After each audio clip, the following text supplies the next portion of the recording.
आज हम कंपनी अधिनियम 2013 का अध्ययन करेंगे। तो हम इसमें आपको बताएंगे कि कंपनी क्या है।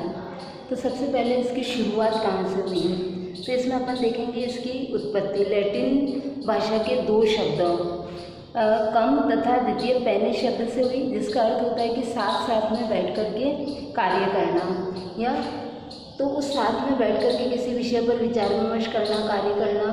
तो कंपनी का भी अर्थ हुआ है कि जब भी कोई दो या दो से अधिक व्यक्ति साथ में मिलकर किसी कार्य को करने के लिए कोई योजना बनाता है, कोई भी समस्या पर विचार करने के लिए एकत्रित होता है, तो वो कंपनी कहलाती है। पर इसी कंपनी का जो प्रारंभिक स्वरूप था उसे बाद में संस्थागत रूप बना दिया गया। इसके लिए अलग से बहुत सारे अधिनियम बने और इसके पहले अपने देश में कंपनी अधिनियम 1956 चलता था, परंतु उसको नया करके उसमें पूर्णतः नया अधिनियम बना दिया गया और उसको अब कंपनी अधिनियम 2013 के नाम से जाना जाता है। ये अप्रैल 2014 में अप्लाई हुआ। अब इसमें है कि कंपनी अधिनियम के उद्देश्य क्या है, कंपनी अधिनियम अलग से बनाने की आवश्यकता क्यों पड़ी।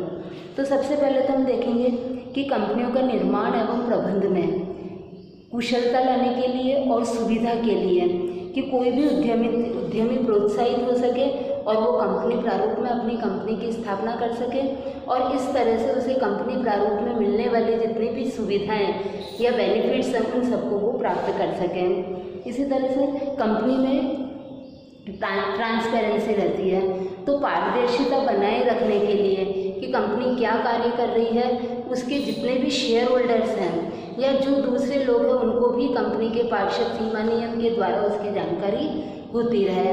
तो इस तरह से मेमोरेंडम ऑफ एसोसिएशन में कंपनी के बारे में जो भी बातें होती है वो सारी स्पष्ट रूप से वर्णित होती हैं। इसी तरह से कोई भी व्यक्ति, चाहे वो कंपनी से संबंधित हो, चाहे कंपनी का बाहरी पक्षकार हो, तृतीय पक्षकार हो, तो यदि कोई भी फ्रॉड करता है तो उस फ्रॉड की जानकारी भी कंपनी के साथ में हो, तो उससे मालूम पड़ जाती है फ्रॉड करना आसान नहीं रहती है। और इसी तरह से ये कारपोरेट प्रणाली जो विकसित की गई, इसका परिणाम ये हुआ कि सामाजिक दायित्वों पर उनकी एक सोशल रेस्पॉन्सिबिलिटी निर्धारित कर दी गई।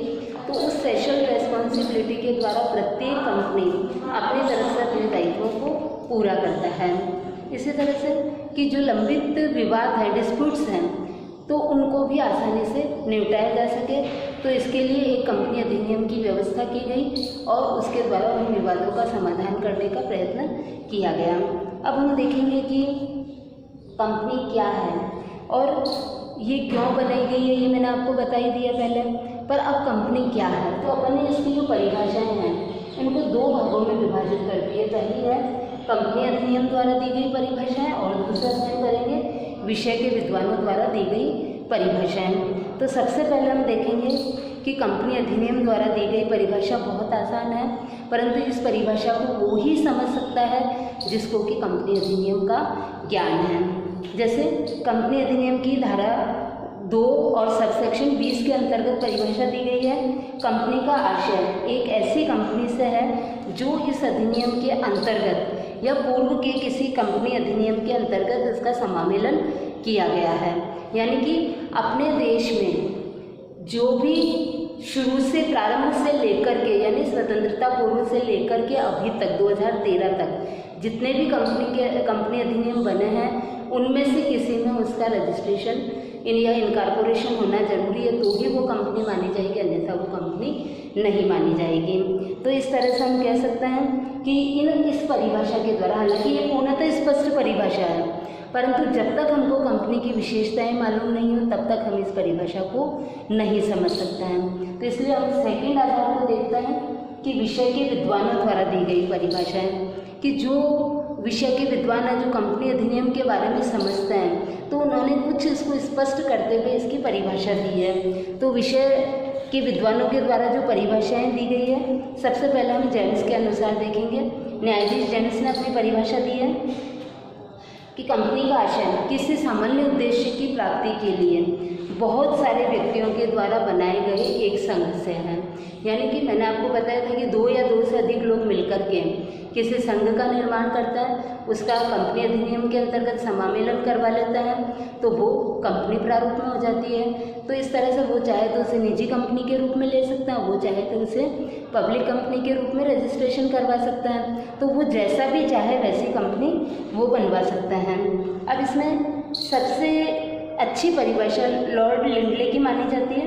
उन्होंने लिखा है, कंपनी का आशय ऐसे व्यक्तियों के संघ से है जो मुद्रा या मुद्रा के बराबर कोई अन्य संपत्ति एक संयुक्त कोष में अंशदान करते हैं, जिसका उद्देश्य या उसका उपयोग किसी भी सामान्य उद्देश्य की पूर्ति के लिए किया जाता है। अब संयुक्त, आप लोगों ने बच्चों शेयर या अंश शब्द सुना होगा। अंश या शेयर नाम सुना होगा। तो ये मतलब है कि कंपनी की जितनी भी पूंजी होती है उस पूंजी को छोटे छोटे टुकड़ों में बांट दिया जाता है। तो जो व्यक्ति अंशदान करता है तो वो छोटे छोटे टुकड़ों में अंशदान करता है। मतलब एक तरह से वो कंपनी के जो छोटे छोटे जो कैपिटल के टुकड़े, जिसको कि अपन अंश कह रहे हैं या शेयर कैपिटल कह रहे हैं, तो उसमें बांट दिया जाता है। उससे वो व्यक्ति उन शेयर्स को खरीद लेता है, कंपनी के मालिक बन जाता है, उसमें अपना अंशदान कर देता है। तो इस तरह से कंपनी का अंशदान करके वो उसका मालिक बन जाता है। अब इसको अपन एक सामान्य परिभाषा देखते हैं। कंपनी संयुक्त स्कंध वाली एक से एक कृत्रिम व्यक्ति है। मतलब जब व्यक्तियों का संघ बन के उसका समामेलन करवा दिया गया, तो जब समामेलन करवा दिया गया तो उसका जो इनकॉर्पोरेशन हुआ है वो उस कंपनी के नाम से हुआ है। यानी कि जब भी अब कोई विवाद होएगा, कोई भी अनुबंध किया जाएगा, तो उस कंपनी के नाम से ही वो अनुबंध किया जाएगा। तो इस तरह से कंपनी के एक कृत्रिम व्यक्ति होगी कि वो अपने नाम से अनुबंध कर सकती है किसी के साथ में, और जो अनुबंध कर सकता है अपने नाम से वो ही कोई डिस्प्यूट होने पर उसका विवाद का समाधान भी कर सकता है।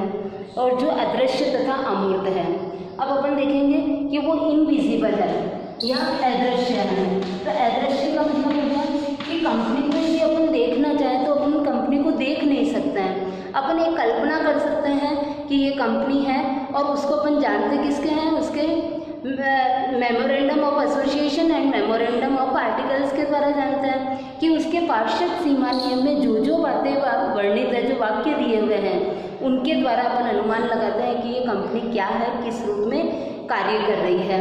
तो इस तरह से कंपनी का एक स्वरूप अपन उसको उसके द्वारा अपन जान सकते हैं। पर अपन देखें कहीं कि जैसे ये कमरा है तो अपन इसको कमरे का नाम दे सकते हैं, परंतु कंपनी का ऐसा कोई रूप नहीं है कि अपन कह सकते हैं कि वो कंपनी है।